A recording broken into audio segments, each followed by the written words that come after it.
looking at it from a psychological standpoint, which looked at how people think and construct their answers, I've always found these are not absolutes, but they are things that seem pretty consistent indicators in terms of how people answer if they're being deceptive. And I'm curious if you guys have had the same experience. When I'm talking to someone and it turns out that they are being deceptive, and I go back and look at their verbal patterns, I do see things pretty consistently, like they try to buy time. If I ask them a question, people that are trying to deceive me tend to repeat the question a whole lot more than people who aren't. Great indicator. Like I'll say, were you at the mall last night around 10 o'clock? Was I at the mall last night around 10 o'clock? Well, you heard the question. Clearly, you're repeating it. Yeah. They can buy 5 seconds. Do you guys see that Oh, yeah. consistently? Quite often. Real common. Another common thing is where people will hide time. They'll try to get time, and as they tell you a story, they'll hide time. If there was a bank robbed, and then this person ended up, they were found at a grocery store close to that bank when it was robbed. So what did you do here? Well, we came by the bank. We definitely came by the bank. I went to my sister's house and said hello to her for a minute. And then after that, we pretty much just went on home. So what happened in this pretty much just went on home right there is what I want to find out. Let's talk about what's going on in there. And that's where you start bombing them with, not bombing, but you start getting in there and asking questions around that because there's hidden time. And those are what we call, I believe, Joe Navarro is Joe and Jack. Joe and Jack is the one to come up with the term verbal bridge. Yep. So it bridges you over that time, and you can hide a lot of time that way and get a lot of things done in this time that didn't exist.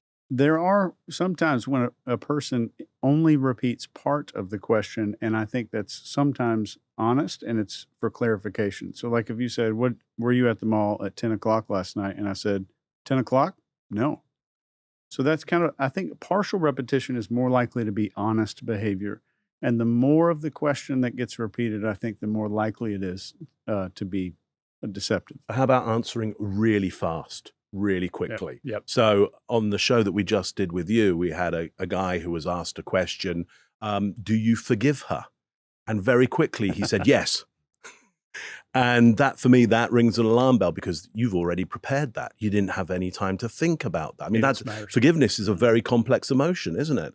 And he's already got he almost knows that's going to be a question that's being asked too fast. And he knows what the answer should be. He knows what the answer should be. Right. Yeah. Absolutely. That's a socially desirable response. Yeah. I think the other thing is, remember that all of these things have indicators. That's a classic that we teach. We teach people, look for a person who doesn't usually, because if they always repeat the question, it means nothing.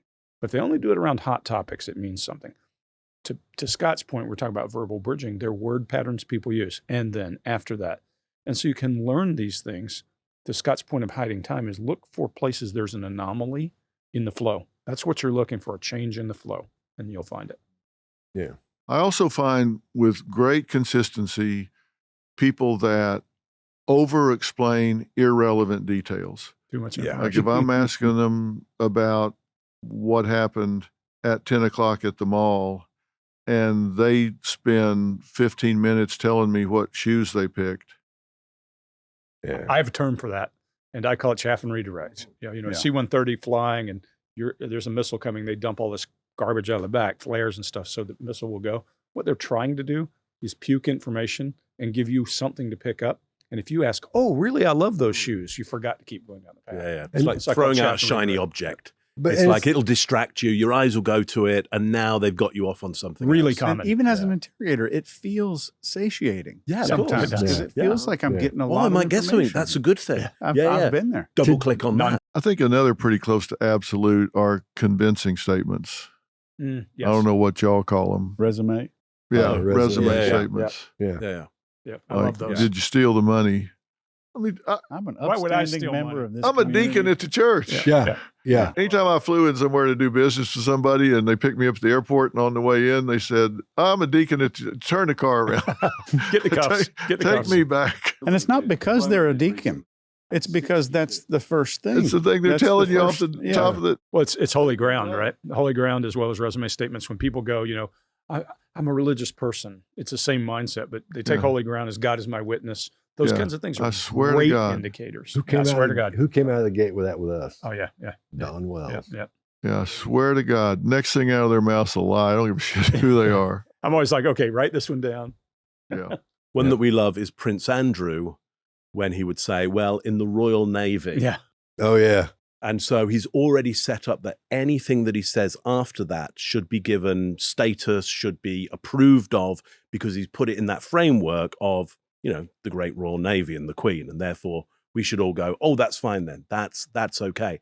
And he only does it because it does work a lot of the And time. because you can't possibly know what goes on Yeah, there. Yeah, you because don't you're know not a what member. happens in the In my Navy. club. And it's the Royal Navy and the Queen's lovely. Yeah. Who's going to question that? Right. Yeah. Right. Well, luckily, Emily Maitland did. She did a great job. Yeah. I mean, She beat a him up BBC pretty bad. She really reporter was will good. She question was that. fabulous. She really was. We've really got some favorite interviewers. You can tell Gail, we love her. Yeah. Oh man, She's she's, hard. awesome. Well, Thank she lets people talk. And the more they talk, the deeper they get.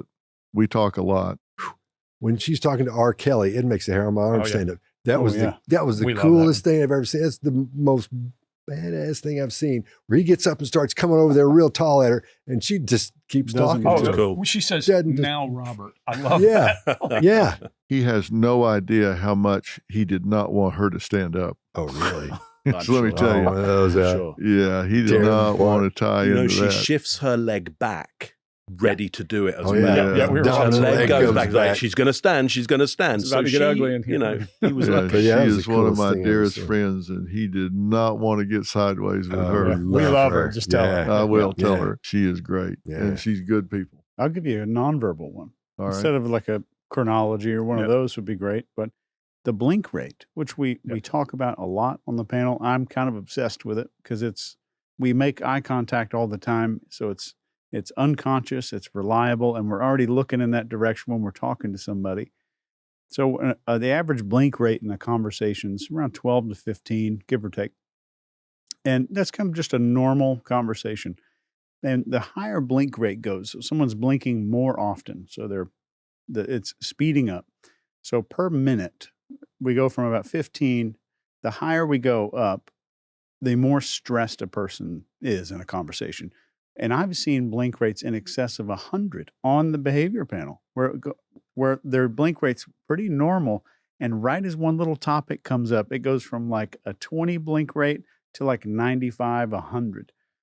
And it is such a reliable, in the moment barometer of what's going on. And on the opposite side of that, when blink rate drops, that's pure focus. That means there could be focused on something good. And we tend to focus on two main things, which are something that's threatening and something that's valuable. So you're watching a great movie, or you're in your bedroom late at night and you hear the door open, and your blink rate goes to 0. People Mhm. say, like, go get So- data. So those are the two things we focus on, but it's so great. You can watch it in reality TV. You can watch it on Judge Judy. You can see it anywhere and He's obsessed. predict blink rate. So- Predict stress. I'll add something to that, not just blink rate, but we talked about eye contact and breaking eye contact being a myth. This is not good when a person stares you dead in the eyes. When I was young, I didn't have the right words for it. I would call it glossy. We now call it the romancer. And the romancer is, I just got to pay so much attention to you to make sure you're believing what I'm doing. And you'll see what I call taffy pulling, where they may turn their head, but their eyes still make eye contact. Too much eye contact's bad. Yeah, well, y'all commented on Erin, the young girl I interviewed in prison in Texas. Scary. She didn't blink for an hour. I called her blink rate yesterday. Yeah, I mean, she just like froze Yeah. right there, which was really eerie. I'll bet. Be in that room with that. I wonder how her eyes were not dried up. Seriously. She's an odd little duck. Yeah, well, she had just burned her entire family to death after shooting them and killing them with a machete. yes, it's not a usual action. Yeah. One of my favorites in that video you're talking about is she said, kill my parents. And she punctuated with her eye The only time she flashed her brows or eyelids was that. Really odd. She's a strange one. One big one I learned from Scott was fading facts. Yeah, that's a good one too. And that has saved me in my personal interviews, interviewing potential employees for my company. Right. I've heard it a few times, and I would never have spotted it without us being on the panel and going through this every week. Will you go through that? Yeah, explain that to people because that's a great one. recognizable. Once you know to look for it, it's All right. recognizable. If I'm telling you something and you ask me whatever the question is, and the question is this long, and I start saying, yeah, we were here earlier and we came down the stairs. We saw Mariana down there. And then we came in, Danny hadn't even come in the room yet. And that's when I left these guys and went downstairs back to my car. So as you talk, it gets quieter and quieter. Sometimes it's really big, like we saw on Candace Wells. And sometimes it takes a minute to get down that way. It's not they're run out of energy and calming down. It's that their brain goes, man, we shouldn't be doing this. We should not be doing say it, this. They lose faith Yeah. in their own Yeah. story. Even if you And play back Scott just now, his body shrink. Yeah. When Yeah. their body Yeah. gets Well, a they may little even bit cover small. their mouth when they're doing it. Because as they see that coming, they know that's coming in the structuring of their sentence. We talked about sentence structure earlier. And as they see it coming, they know that's going to be part of their story. They've already structured it and they're thinking, here it comes, here it comes, here it comes. Damn, here, okay. Well, And If I here's whispered, something you'll they hear might it. throw in with that is the nostrils of disgust as they smell their own lie.